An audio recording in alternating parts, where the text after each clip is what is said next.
करते रहेंगे मेरे को ये जगह मिलेगी मिलेगी मिलेगी। करो, जिस दिन उनको वो जगह मिल गई, मेरा एक कमिटमेंट है और मैं ये ओपन चैलेंज कर रहा हूं, उनको मैं 1 लाख रुपए दूंगा। और जिस दिन नहीं मिली, उन्हें मुझे सिर्फ 10,000 रुपए देने हैं, सिर्फ 10,000 रुपए, मतलब 1 का 10। कुछ लोगों का दिमाग चलना शुरू हो गया, अबे ये बढ़िया यार, मैं जा रहा हूं, मैं आ रहा हूं इस चैलेंज के लिए। कितने लोगों को लगता है कि वो आएंगे, इस चैलेंज को एक्सेप्ट करेंगे? कितने लोगों को लगता है?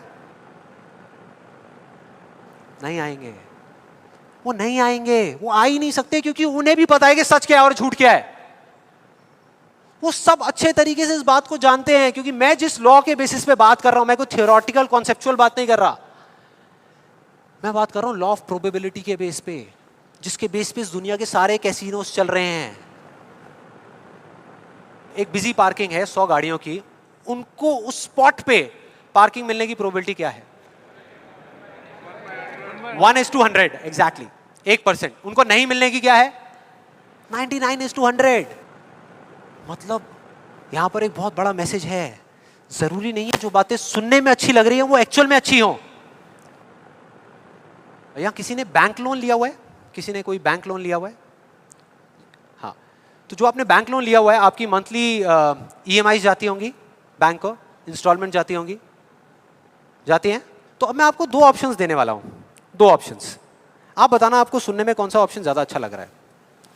पहला ऑप्शन कि आप जो काम कर रहे हो उसको पूरा दिल से करो, दिन रात करो, खूब काम करके जो आप पैसा कमाते हो उससे वो इंस्टॉलमेंट्स पे कर दो। दूसरा ऑप्शन है कि आपको ये सोचना है कि बैंक अपना जो लोन है वो माफ कर देगा और अपना पैसा वापस मांगना बंद कर देगा, और रातों रात कहीं से आपके कोई दूर के अंकल आपको 25-25 हजार रुपए महीने के चेक भेजना शुरू कर देंगे। कौन सा ऑप्शन ज्यादा अच्छा लग रहा है सुनने में, पहला या दूसरा? दूसरा। यही वजह है, इसी वजह से ये सब हो रहा है। वो जो झूठ बोल रहे हैं ना, उनकी कोई गलती नहीं है, वो ही बोल रहे हैं जो लोग सुनना चाहते हैं, और वो नहीं जो सच है, क्योंकि सच बहुत कम लोग सुनना चाहते हैं। इस वजह से सारी चीजें हो रही हैं।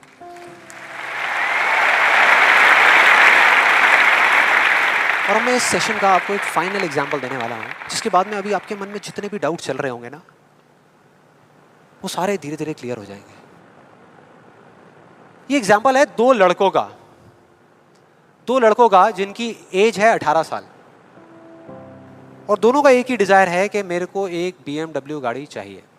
दोनों का यही है, और अगले 10 साल के अंदर अंदर चाहिए, बस तरीका थोड़ा सा अलग अलग है। जो पहला लड़का है, उसने क्या किया, अपना एक गोल सेट किया। उसने एक अपनी डायरी में लिख दिया, पोस्टर्स ला करके उस गाड़ी के अपने घर में लगा दिए जगह जगह पर, 24 घंटे उस गाड़ी के बारे में सोचने लग गया कि ये गाड़ी मुझे चाहिए चाहिए चाहिए। रोज रात को बैठ करके फील करता कि मेरे को गाड़ी मिल गई है, आवाजें निकालता, जू जू जू ये वो, और करते करते ब्रेक मार रहा है, ये कर रहा है वो कर रहा है। एक्चुअल में नहीं मिली है, इमेजिन कर रहा है, फील करने की कोशिश कर रहा है, उस गाड़ी को एक्सपीरियंस करने की कोशिश कर रहा है, क्योंकि ऐसा बहुत बुक्स में लिखा हुआ है। लॉ ऑफ अट्रैक्शन में भी यही बताया गया है। यस और नो? अब इसको करने से क्या हो रहा था, पहले उसकी सिर्फ एक विश थी, एक चाह थी कि हाँ मेरे को ये गाड़ी मिल जाए, नहीं भी मिले तो कोई फर्क नहीं पड़ता, लेकिन अब उसका वो बर्निंग डिजायर बन गया। अब उसको गाड़ी हर हालत में चाहिए ही चाहिए अगले 10 साल में।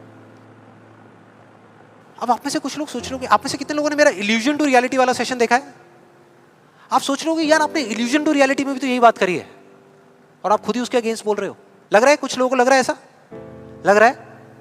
देखो मैंने क्या कहा था आपको अभी थोड़ी देर पहले, कि विश्वास और अंधविश्वास में सिर्फ एक पतली सी लाइन का फर्क होता है, इधर कुछ और इधर कुछ और।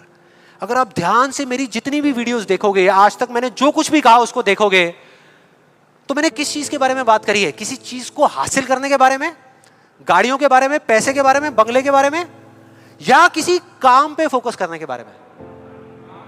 काम पे फोकस करने के बारे में, चीज के बारे में नहीं। मतलब इस टेक्निक में कोई कमी नहीं है, इस टेक्निक को यूज जो लोग कर रहे हैं 90% वो गलत तरीके से कर रहे हैं, जिस वजह से प्रॉब्लम्स क्रिएट हो रही है। अब दूसरे लड़के की बात करते हैं, उसमें और इसमें क्या फर्क था। दूसरा जो लड़का था उसका भी डिजायर था कि मुझे ये गाड़ी चाहिए, पास एक छोटा सा फर्क था, उसने एक सवाल पूछ लिया अपने आप से। उसने एक सवाल पूछ लिया अपने आप से कि मुझे ये गाड़ी क्यों चाहिए, क्यों चाहिए। अब ये काम ना बड़ा बोरिंग लगता है सुनने में कि यार क्यों चाहिए, ये सोचने की क्या जरूरत है, सीधा गाड़ी लो ना, शॉर्टकट फटाफट। लेकिन नहीं, उसने ऐसा नहीं किया, उसने गलती नहीं करी, उसने पूछ लिया। और जब हम सवाल पूछते हैं तो क्या होता है, जवाब मिलता है, जवाब मिलता है। और उसको मिल गया। जवाब ये था कि मैं ये गाड़ी इसलिए चाहता हूं क्योंकि मैं अपने फ्रेंड्स को, अपने रिलेटिव्स को, इस पूरी दुनिया को ये प्रूव करना चाहता हूं कि मैं भी सक्सेसफुल हो सकता हूं।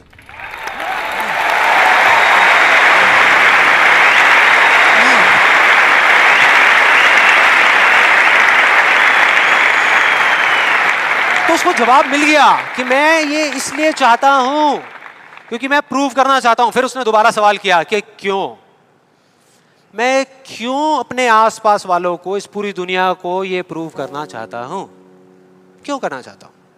और फिर उसको एक जवाब मिला, क्योंकि मेरे आसपास में जितने भी लोग हैं वो सब यही कर रहे हैं। उसने एक आखिरी सवाल पूछा और जब उसका जवाब मिला ना तो वो हिल गया, उसके सारे फंडे क्लियर हो गए। वो सवाल था कि सब ऐसा क्यों कर रहे हैं। और उसको जवाब मिला, सब ऐसा इसलिए कर रहे हैं क्योंकि सब ऐसा ही कर रहे हैं। बस उसको समझ आ गया कि एक रेस लगी हुई है जहां पर सब भाग रहे हैं, कोई तेज भाग रहा है, कोई धीरे भाग रहा है, लेकिन किसी को पता ही नहीं है कि वो भाग क्यों रहे हैं। और जैसे ही उसको ये समझ आया, उसको ये जवाब मिला, तो उसको ये तो नहीं पता था कि मैं अब क्या करने वाला हूं, लेकिन उसको ये समझ आ गया कि मुझे क्या नहीं करना। उसने डिसाइड कर लिया उसी टाइम, उसी मोमेंट में ये डिसाइड कर लिया कि मुझे नहीं बनना इस रैट रेस का हिस्सा, मुझे नहीं प्रूव करना किसी को कुछ भी, मुझे नहीं चाहिए कोई गाड़ी वाड़ी। अब मैं वो करूंगा जो मेरा दिल कहता है, जो मेरे अंदर की आवाज है।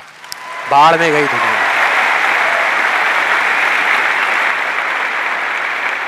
और जैसे ही उसको ये अंदर से उसकी आवाज आई कि मुझे ये चीज करनी है, तो वो जवाब उसके अंदर से ही निकल करके आ गया।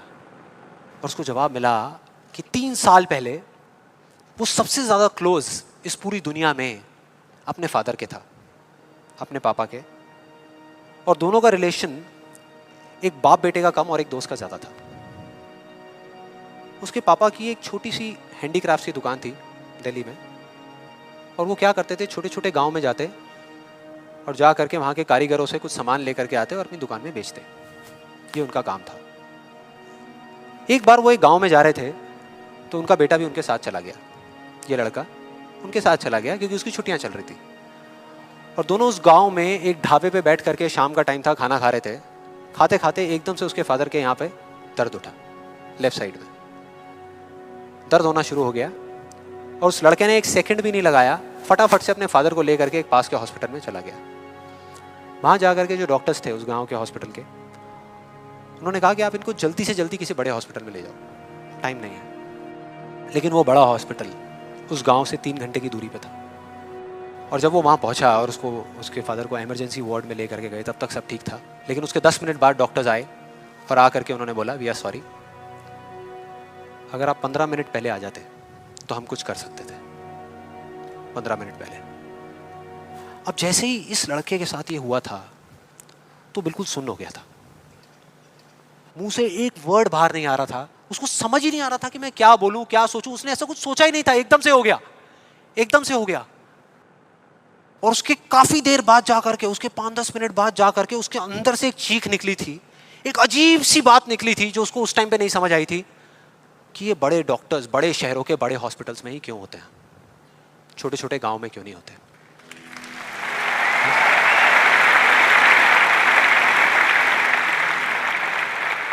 उस टाइम उसको नहीं समझ आया, आज समझ आ गया। उसको समझ आ गया कि मेरे साथ ऐसा क्यों हुआ था, जिससे कि मैं एक डॉक्टर बनूं और जा करके छोटे छोटे हॉस्पिटल्स में काम करूं, ना कि एक गाड़ी खरीदूं।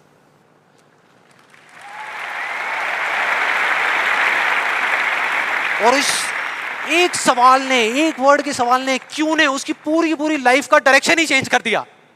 जहां एक तरफ उससे एक दिन में 1 घंटा भी पढ़ाई नहीं होती थी, अब वो दिन में 12-12 घंटे पढ़ने लगा।